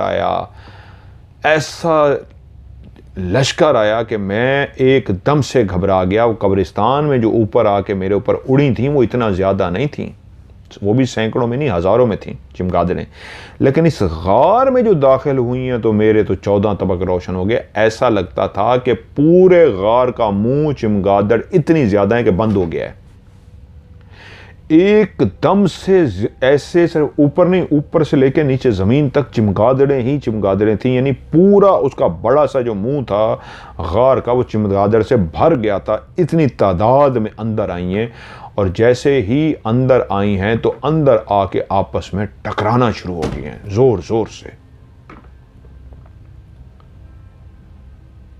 जोर जोर से वो टकराई हैं, इतनी जोर जोर से टकराई हैं कि उनमें से 2-3 नीचे जमीन पे गिर गई हैं, और 1-2 बाकायदा आग के अंदर गिर गई हैं। लेकिन थोड़ी की देर के बाद वो अंदर घूमने के बाद, वहां आने के बाद वो तेजी से निकल गई हैं। मेरी जिस्म कांप रहा, मेरा उनको देखना, आपस में टकराना, 1-2 गिरी भी हैं, मैं शदीद डर गया। खैर मैंने पढ़ा, लेकिन मेरे कानों ने उस रात एक आवाज़ सुनी, किसी परों की आवाज़ थी, जैसे कोई फड़फड़ाता है। पर होते हैं जैसे कोई परिंदा आपके पास, बड़ी सी चील हो या बड़ा सा कोई परों वाला परिंदा हो ना आपके पास बैठा और फड़फड़ाए, तो उसके परों की जो फड़फड़ाने की आवाज़ होती है, वैसे मेरे कानों ने एक दूर से आवाज़ सुनी। इससे ज़्यादा कुछ नहीं हुआ। वो चमगादड़ें आई। अगली रात आ गई, अगली रात आया, मैं आके बैठा, तो अगली रात बैठते ही जब मैंने शुरू किया तो इतनी बड़ी परों की फड़फड़ाने की आवाज़, ऐसे लगे कि गार के दहाने पे कोई फड़फड़ा रहा है। गार के दहाने पे ही कोई फड़फड़ा रहा है। लेकिन उसको मैंने देखा नहीं, जो भी फड़फड़ा रहा था उसकी आवाज़ नहीं थी, सिर्फ फड़फड़ाना था। लेकिन इतनी ज़्यादा आवाज़ थी कि जितना जैसे उसके बहुत बड़े पर हों, इतने बड़े पर के मैं डर गया। मैं पढ़ता रहा, और उसी रात उस फड़फड़ाने वाले को मैंने फिर से अपनी आंखों से देख लिया। ये बिल्कुल मेरी गार के सामने आया, इस अंदाज में कि आग का शोले जल रहे थे अभी बैठे हुए। मैं बाहर नहीं निकला था, ख़त्म नहीं हुआ था, कि मैंने देखा वो सामने आया है गार के। वो इतने बड़े पर थे उसके, इतने बड़े पर थे, एक कमरे जितना तकरीबन उसका एक पर था, और वो पर से दूर से खड़ा फड़फड़ा रहा था। बिल्कुल सफ़ेद था, इतना सफ़ेद कि घुप अंधेरे में भी उसके पर और वो नज़र आ रहा था, जैसे परी के पर होते हैं सफ़ेद, ऐसे बड़े बड़े उसके पर थे, लेकिन चिमगादड़ की तरह थे। वो चिमगादड़ की ही नस्ल की तरह का था उसके पर, लेकिन इतने बड़े, जैसे मैंने कहा ना एक कमरे जितना एक पर होता है, तो 2 कमरों जितने उसके 2 पर थे, और उसके बीच में बिल्कुल चिमगादड़ की तरह उसका वजूद था। लेकिन उसके ऊपर जो उसका मुंह लगा हुआ था बिल्कुल इंसान की तरह, काला स्याह इंसान, लेकिन उसके 2 कान ऊपर की तरफ निकले हुए थे, और दरमियान में एक सींग था। बाकायदा 2 बड़े बड़े कान और दरमियान में उसके एक सींग था, लेकिन उसका धड़ बिल्कुल चमगादड़ की तरह, पांव उसके इंसान की तरह थे, हाथ उसके इंसान की तरह थे। बाकी वजूद चमगादड़ की तरह अजीब सा था, इंसान की तरह नहीं था, लेकिन पर बहुत बड़े बड़े। और वो मेरे गार को मैं देख रहा हूँ, छोटा सा ही दार था, सामने तक नजर आता था, इतना सफ़ेद था, मुझे नजर आ गया, और रोशनी भी थी, आग जल रही थी, कि वो सामने आया, फड़फड़ाया, और मेरी गार की तरफ ऐसे देखता रहा, फड़फड़ाता रहा, और उसके बाद एकदम से ऊपर उठा, और जैसे ऊपर उठा, जैसे वो फड़फड़ाया, मेरा दिल दहल गया। ये बहुत खौफनाक था। उससे अगली रात फिर से मैं पढ़ने के लिए उस गार में बैठा, तो आज अभी पढ़ना शुरू ही किया हुआ था कि ऐसी चमगादड़ें जो पहले दिन आई थी ऐसी टूटी कि आज तो इस अंदाज में टूट टूट के गिरना शुरू हो गई। तो पहले दिन 2-3 गिरी थी, आज तो ढेर लग गया। नीचे जो फर्श था चमगादड़ें ही चमगादड़ें गिरती हुई एक दूसरे से ऐसे लड़ती थी, क्या करती थी, लहूलुहान होके जख्मी होके नीचे गिरती जा रही थी और नीचे तड़पती तड़पती मरती जा रही थी। मैं बहुत डर गया था, शदीद डरा हुआ था। उनको इस तरह आपस में टकराते हुए देखते ऐसा लगता था जितनी भी अंदर आई थी आधी मर के अब नीचे इतनी मरी पड़ी थी, चमगादड़ के पांव रखने की जगह नहीं थी। मेरे तो बुरा हाल था, उसका क्या हाल होगा जो उल्लू मेरे साथ था, उस उल्लू का क्या हाल होगा। खैर वो रात भी मैंने गुजारी, चमगादड़ें बाकी चली गई, बाकी नीचे जमीन पे फर्श पे मरी पड़ी थी। अब मैंने जब दायरा कड़ा ख़त्म किया, उठा, उल्लू को उठाया तो देखा ये गायब हो जाएंगी। वो गायब नहीं हुई, वो वहीं पे मरी पड़ी थी। अब अगर मुझे गुजरना था तो उनके ऊपर पांव रख के जाना था। वो इतनी ज़्यादा तादाद में मरी पड़ी थी कि मेरे पास जगह नहीं थी कि मैं उनके ऊपर से अब मैं देखूं क्या करूं। तो मैंने वहीं से पीछे जो डंडे रखे हुए थे उन्हीं में से एक डंडा उठाया, वो कांटों वाला था, उसको झाड़ू के तौर पे ऐसे इनको साइडों पे हटाना शुरू किया कि मेरे लिए जगह बने। और उनको मैं साइडों पे हटाता हुआ, इधर उधर करता हुआ, अपनी जगह बनाता हुआ बाहर तक आया। अभी बाहर अंधेरा था लेकिन वो मुझे याद था, वो खौफनाक परों वाला, उसकी वजह से मैं दहशत में था। लेकिन मैंने फिर से अपने ऊपर दायरा कड़ा लगाया, डरा हुआ था और मैं चला गया। उस डंडे को मैंने इस अंदाज में पकड़ा हुआ था कि रास्ते में कुछ भी हुआ तो मेरे पास यही हथियार था। तो मैं फैसला कर चुका था कल अपने लिए कोई एक सही वाला बड़े वाला डंडा लेके आऊंगा। अगली रात जब मैं रवाना हुआ तो मेरे हाथ में एक बड़ा सा डंडा था जो मैं लेके आ चुका था कि कुछ भी होगा कम से कम हथियार तो मेरे पास होना चाहिए ना, एक मेरा बचाव के लिए एक यही चीज़ मेरे पास थी। मैं आया, सारा गौर बिल्कुल क्लियर था। उससे पहले जितनी वो चमगादड़ें मरी थी कुछ भी नहीं था, जिनको मैंने हटा के रास्ता बनाया था कुछ भी नहीं था। मैं आया, अब मैंने फैसला किया कि उस्ताद ने मुझे एक मशवरा दिया था कि जब दायरा कड़ा लगाओ तो तुम गार के शुरू में भी लगा सकते हो, लेकिन मैंने कहा इसकी तस्दीक बहुत ज़रूरी है, गलत ना कर बैठूं, आखिरी उसमें हूं, कहीं शुरू में लगा कर आना। अभी इसी तरह करता हूं, उस्ताद से एक दफ़ा पूछूंगा। आज ये इमरजेंसी है, आज ऐसे कर लेता हूं अपना दायरा कड़ा लगा के, कल उस्ताद से पूछूंगा कि जी गार के बाहर मतलब जैसे ही दाखिल हूं वहीं पे लगा दूं दायरा कड़ा सारा, ताकि अंदर ही कोई ना आ सके। मैं जी बैठ गया, उल्लू मेरे साथ था और मैं पढ़ता रहा, अपना वजीफ़ा शुरू कर दिया, दायरा कड़ा लगा दिया कि मुझे पढ़ते पढ़ते तकरीबन आज कुछ भी नहीं हुआ, लेकिन आधा मेरा अमल मुकम्मल हुआ था कि फिर वही सफ़ेद परों वाला जिसको मैंने देखा था उसने पूरा अपना एक पर गार के मुंह के आगे किया हुआ था, क्योंकि दूर से मैंने उसके फड़फड़ाने की, उड़ने की आवाज़ सुन ली थी कि आज वो फिर आ रहा है। और उसने अपना पर आके इस अंदाज में गार के ऊपर रखा हुआ था कि उसके पर को मैंने इतनी करीब से देखा, सफ़ेद उसका पर, बीच में से बिल्कुल लाइनें जिस तरह होती हैं, वेन्स होती हैं, चिमगादड़ के जिस तरह पर होते हैं, इतना बड़ा उसका पर था कि पूरी गार का मुंह बंद हो गया था उसके पर से। अंदर वो जो आग जल रही थी उसकी वजह से रोशनी थी, वरना जिस तरीके उसने गार के आगे वो अपना पर रख दिया था तो बिल्कुल घुप अंधेरा हो जाता अगर अंदर आग न जल रही होती, क्योंकि मैं रोज आग जलाता था। इतनी बड़ा उसका पर था कि पूरे गार को उसने कवर कर लिया था। कुछ देर उसने गार को रखा, अपना पर उसके आगे रखा, उसके बाद फिर से उड़ा और ऊपर चला गया। ये चौथी मेरी रात थी, कल मेरी एक आखिरी रात आने वाली थी। वो ऊपर चढ़ा गया, लेकिन आज मुसलसल उसके फड़फड़ाने की आवाज़ें आती रहीं, जैसे वो इर्द गिर्द फड़फड़ा रहा हो। तो पढ़ते पढ़ते तकरीबन ख़त्म ही होने वाला था, मेरे मैक्सिमम 10-15 मिनट रह गए थे पढ़ने के लिए कि मैंने देखा एक बड़ा सा सांप गार के अंदर दाखिल हुआ है। वो इतना बड़ा था सांप में कि मैंने इतना बड़ा सांप नहीं देखा था। वैसे देखा हुआ था वीडियो वगैरह में, लेकिन मतलब टीवी वगैरह पे, लेकिन आंखों से इस तरह का नहीं देखा था। बहुत बड़े साइज का था, इतना था कि मेरे उल्लू को आराम से खा जाता। इतना बड़ा मुंह था उसका, उल्लू आराम से खा जाता। वो आहिस्ता आहिस्ता गार के अंदर आया और उस आग की रोशनी में मैंने देखा कि वो अंदर आ रहा है, और मैं उसको देखता रहा। चलते चलते वो बिल्कुल करीब आ रहा था। मुझे पता था ये दायरे कड़े में नहीं आ सकता। मैंने वो जो उल्लू का दायरा कड़ा था अब ज़रा बड़ा करके लगाया हुआ था, अपना भी बड़ा करके लगाया हुआ था। मैंने ये किया था कि उस्ताद से कल पूछूंगा, लेकिन दायरा कड़ा बड़ा तो आप कर सकते हैं, तो मैंने दोनों का बड़ा कर दिया था। और ये मुझे पता था, उस्ताद ने कहा था उल्लू नहीं मरना चाहिए, इस टाइम के अंदर उल्लू मर गया सारा काम खत्म। तो पढ़ते पढ़ते वो इतना करीब आता जा रहा था, मैं मुतमईन बैठा हुआ था कि बिल्कुल आगे तो नहीं आ सकता, दायरा कड़ा दूर तक मैंने लगाया हुआ था। मैं पढ़ता रहा कि मैंने देखा कि वो आते आते करीब आते आते बिल्कुल जहाँ पे उल्लू का दायरा कड़ा शुरू होता था, नजर आ रहा था मुझे, उसके करीब पहुंच गया। रुका नहीं, वो आहिस्ता आहिस्ता आ रहा था। और तभी मैंने देखा कि वो दायरे कड़े के अंदर दाखिल हो गया। जब वो दायरे कड़े के अंदर दाखिल हो गया, उसकी नीयत यही थी कि वो उल्लू को खाने आ रहा था। और जब मैंने उसको देखा वो दायरा कड़ा में दाखिल हो गया, मेरे हाथ पांव फूल गए। अब मेरे पास 1 सेकंड था फैसला करने के लिए, क्या करूं, बैठा रहूं या उल्लू को खाने दूं, क्योंकि वो दायरे कड़े में दाखिल हो गया, दायरे कड़े में तो दाखिल नहीं हो सकते। मैंने फौरी तौर पे जो पढ़ रहा था उसको पढ़ना वहीं पे रोका, जल्दी से छुरी पे हाथ रखा, जो मैंने ज़मीन पे वो गाड़ी हुई थी, उसको वापस दायरा कड़ा खोलना शुरू कर दिया।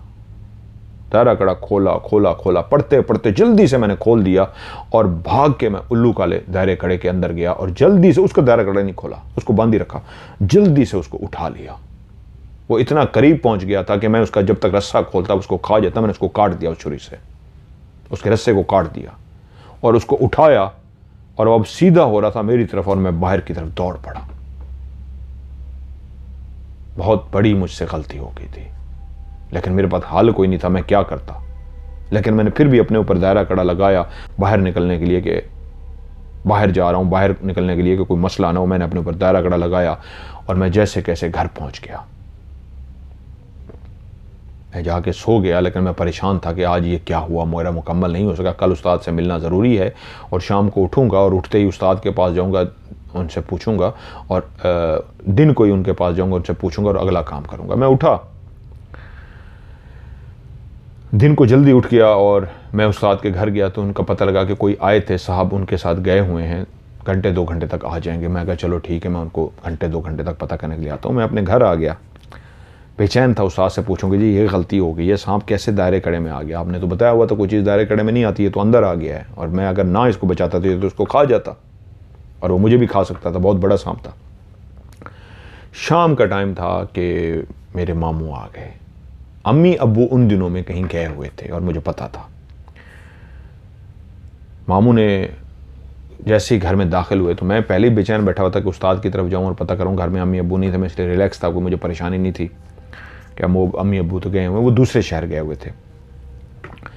मेरे मामू एकदम जल्दी से तेज़ से दाखिल हुए और मुझे कहते हैं कि जल्दी से सामान उठाओ, पैसे कुछ घर में है तो उठाओ। मैंने उठा लिए, अम्मी अब्बू का एक्सीडेंट हो गया। मैं कहा क्या?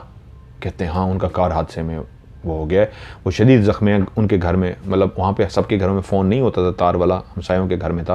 कहते हैं वहाँ पे इतला आई है कि वो अम्मी अभी को हादसा हुआ है, जल्दी से उठो। मैं परेशान हो गया, मेरे हाथ पाँव फूल गए। कहते हैं उनकी हालत बहुत सीरियस है। मैं हर चीज़ भूल गया, उस्ताद भूल गया। जल्दी से मैंने सामान उठाना शुरू कर दिया और जो जो चीज़ें हमें ज़रूरत की थी वो हमने उठाई और मामू और मैं फौरी तौर पर घर से बाहर आ गए। अब मैं शदीद परेशान था कि यार ये क्या हुआ है और ये क्या वाक़या हो गया है। मामू और मैं हम लोग सीधे गए किसी सवारी का बंदोबस्त करें और फौरी तौर पे रवाना हुआ। सवारी का बंदोबस्त हुआ, हम दोनों रवाना हो गए। जिस जगह पे अस्पताल का बताया गया था हम वहाँ पे पहुँच गए और उनको कहा कि जी वहाँ पे, मामू ने कहा 1 मिनट में पता करके आता हूँ। तो हम लोग को वो गए, उन्होंने पता किया तो उन्होंने कहा जी ऐसे ऐसे 2 मरीज़ आए थे, कोई हादसा हुआ है। उन्होंने कहा जी भाई कोई हादसा हुआ है, उसमें कोई मियाँ बीवी थे, उनकी हालत बहुत शदीद ख़राब थी, तो उनको बड़े अस्पताल हमने भेज दिया है, उनके बचने के चांस बहुत कम है। वो बड़े अस्पताल हमने अगले शहर भेज दिए है। मामू आए, उनके हाथ पाँव और फूले हुए। मैंने कहा क्या हुआ मामू? कहते हैं वो तो कह रहे हैं अगले बड़े अस्पताल भेज दिया है, उनकी हालत ख़तरे में है, उनके कह रहे हैं बचने के चांस कम है, उनको खून की बहुत ज़रूरत है, उनका खून बहुत बह गया है, मुश्किल से बचे हैं, इसलिए हमने बड़े शहर भेज दिया, अब वहाँ जाए। मेरे और हाथ पाँव फूल गए।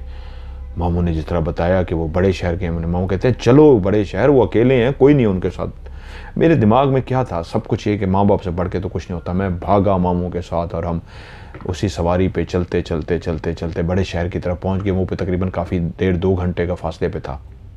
लेकिन हमें इधर इधर आते जाते तकरीबन रात के सारा पते करते करते हम अस्पताल पहुंच गए। और अस्पताल जब हम पहुंचे तो तकरीबन हमें 9 साढ़े 9 हो चुके थे।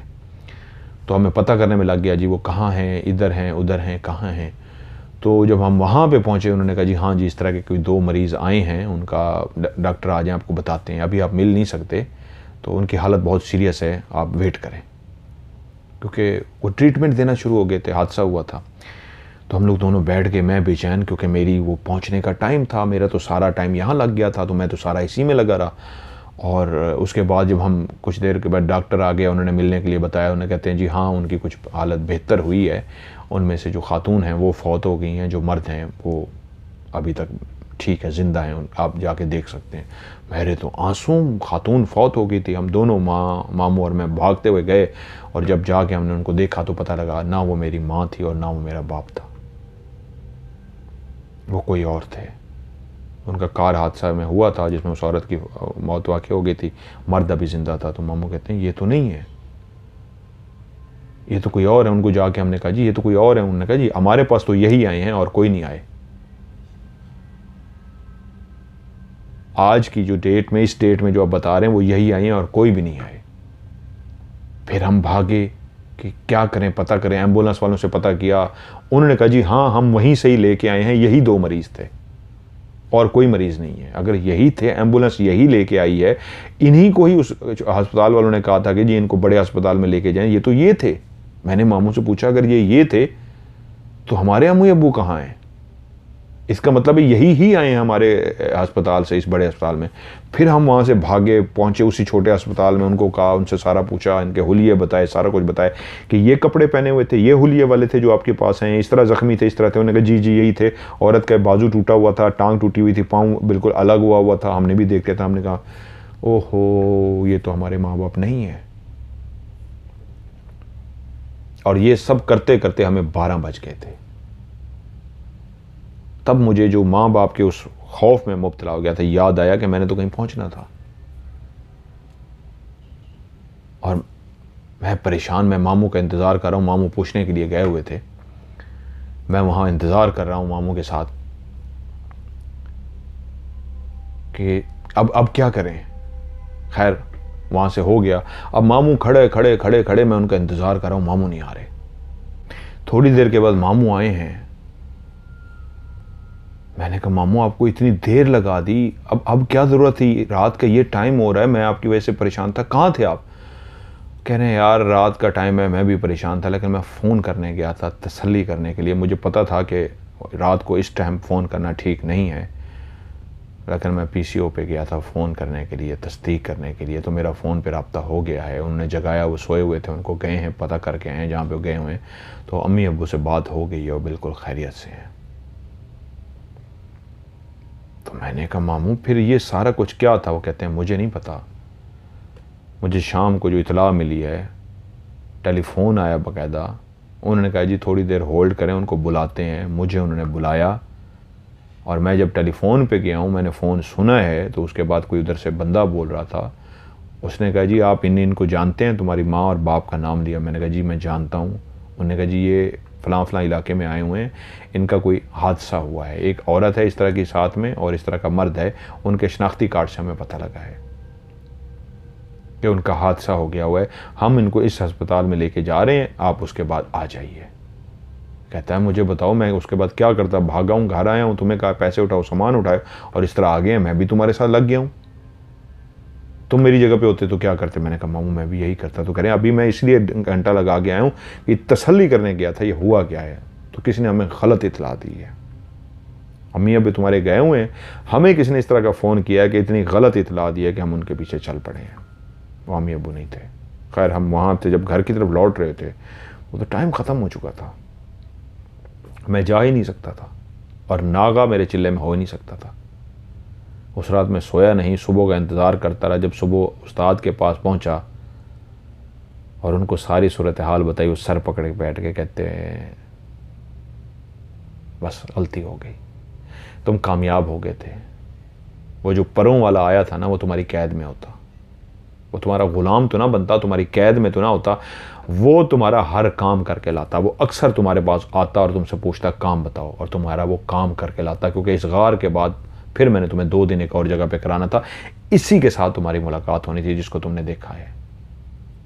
ये बहुत बड़ा अमल था जो मैं तुमसे कराने जा रहा था, लेकिन गलती हो गई।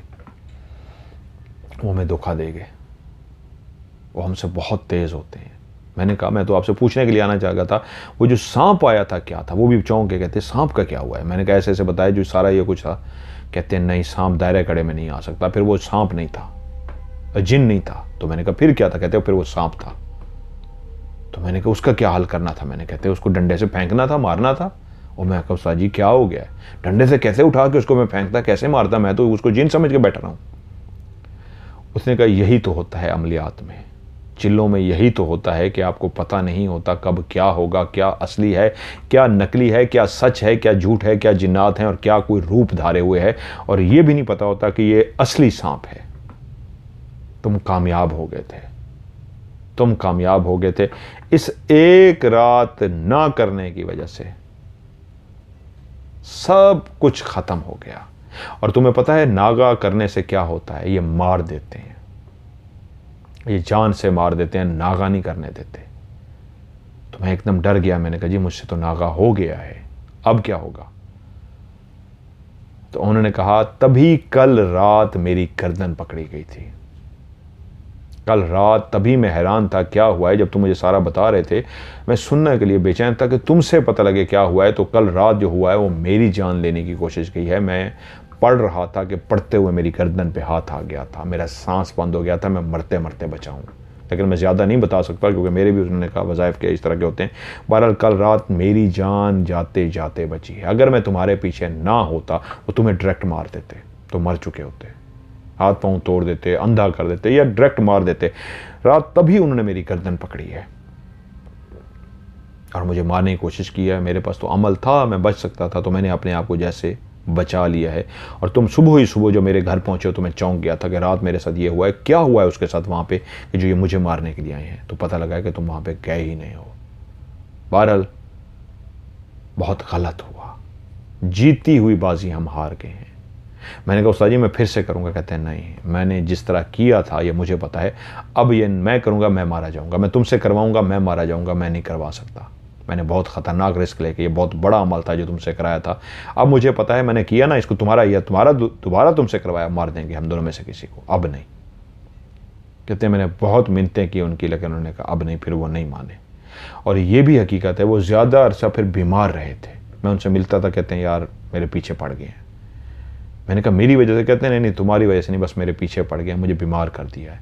तो कहते हैं मैं जितना अरसा उनसे मिलता रहा वो बीमार है, लेकिन उसके बाद फिर ऐसा मेरे अंदर भी हुआ कि हिम्मत नहीं हो सकी। वो जो कुछ हुआ था मेरे साथ, माँ बाप ठीक थे, पता लग गया था, लेकिन जो कुछ हुआ था, जो मैंने नज़ारे रखे थे, मैं भी इतना डर गया। मैंने कहा नहीं यार मैंने इस तरफ नहीं जाना, उस्ताद कहेगा तो करूँगा। लेकिन उन्होंने खुद ही इजाज़त नहीं दी, वो खुद भी बीमार रहे काफ़ी अरसा, उसके बाद अल्लाह को प्यारे हो गए। लेकिन फिर मैंने कभी ज़िंदगी में जुर्रत नहीं की, ज़िंदगी की तरफ लग गया, अपने कामों की तरफ लग गया। शादी हो गई, बच्चे हो गए, बच्चे जवान हो गए, उनकी शादियां हो गई, मैं रिटायर हो गया हूँ, बुजुर्ग बंदा हूँ, लगा रहता हूँ, करता रहता हूँ। लेकिन ज़िंदगी में मैंने ये रिस्क लिया था, मैंने ये सब किया था, और ये आंखों के सामने सारा कुछ मैंने देखा था। तो ये उन्होंने कहा मेरी ज़िंदगी की सच्ची एक कहानी है, एक मेरा चिल्ला है जो मैंने किया था। इसको अगर आपको लगता है प्रोग्राम में ज़रूर शामिल कीजिएगा। तो जी आपकी कहानी को मैंने प्रोग्राम में शामिल किया है। और एक रिक्वेस्ट करूंगा सारे कहानी सुनने वालों से कि वीडियो को लाइक ज़रूर कर दिया करें, क्योंकि अगर आप जितने लोग भी देखते हैं सब के सब कहानी को नीचे लाइक कर देंगे तो YouTube इस कहानी को आगे फैलाना शुरू कर देगा। और जितने लोग भी कहानी को देखेंगे उनकी ज़िंदगी में भी उसी तरह अच्छा लगेगा जैसे आपको अच्छा लगता है। उनको नींद आ सकती है, जिनको नींद नहीं आती कहानी सुन के उनको नींद आ जाएगी। जिन दुख मुसीबत परेशानी में हैं, टेंशन में हैं, उनकी टेंशन इतनी देर के लिए ख़त्म हो जाएगी। जो बीमार हैं इतनी देर के लिए कहानी सुन के सुकून में आ जाएंगे। तो कम अज़ कम आप शेयर नहीं कर सकते, आपके कोई जानने वाले नहीं है, पहले तो इसको शेयर कीजिए, नहीं कर सकते कम अज़ कम हर बंदा वीडियो को लाइक करे और सबके साथ शेयर करें, ताकि लोग भी ज़्यादा से ज़्यादा कहानी सुन के सुकून लें, उनकी ज़िंदगी में भी दुख परेशानी कुछ लम्हे के लिए कम हो जाए। आप लोग भी अपनी कहानियाँ भेजिए मुझे, और उसका भेजने का तरीका ये है, पुराने लोग भी भेजना चाहें, जिन्होंने पहले भेजी थी नहीं शामिल हो सकी, वो भी भेजें, और नए लोग भेजना चाहते हैं, कहानी आप अपनी सेंड करना चाहते हैं, तो इन शराइत का ख्याल रखिए। आप जब भी मुझे कहानी भेजिए तो शुरू में आप वॉइस मैसेज रिकॉर्ड करें या कहानी लिख के भेजना चाहें तो पहले आपने ये बताना है कि आपका नाम क्या है, शहर कौन सा है, जगह कौन सी है, गाँव कौन सा है, ये सारा रियल बताना है, सच्चा बताना है। और उसी वक्त ये भी बता देना है कि मैं सही बताऊं, ये मतलब आपके नाम फर्जी बताऊं या रियल वाले बताऊं, ये मुझे मेंशन करना है शुरू में आपने। बहुत सारे लोग नाम लिखना भूल जाते हैं, अपना शुरू में नाम लिखिए और फिर लिखिए या वॉइस मैसेज रिकॉर्ड कीजिए और मुझे बता दें कि जी रियल ही बताऊं या फर्जी कर दूं। और उसके बाद वॉइस मैसेज लिखा हुआ है, वॉइस मैसेज रिकॉर्ड किया है तो उसको आप सेंड कर दीजिए। और उसके बाद सेंड करने के बाद STORY स्टोरी लिखिए नीचे। और अगर आप स्टोरी लिखते हैं, वॉइस मैसेज रिकॉर्ड नहीं करते, तो लिखी हुई कहानी को सेंड कर दीजिए और एंड में फिर से एक दफ़ा लिखिए STORY।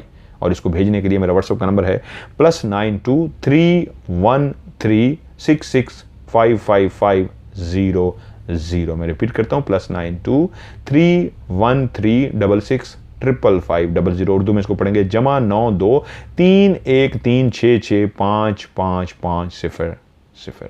आज की हॉरर स्टोरी से मज़हर मलिक को दीजिए इजाज़त। अपना ढेर सारा ख्याल रखिएगा। खुदा हाफिज़।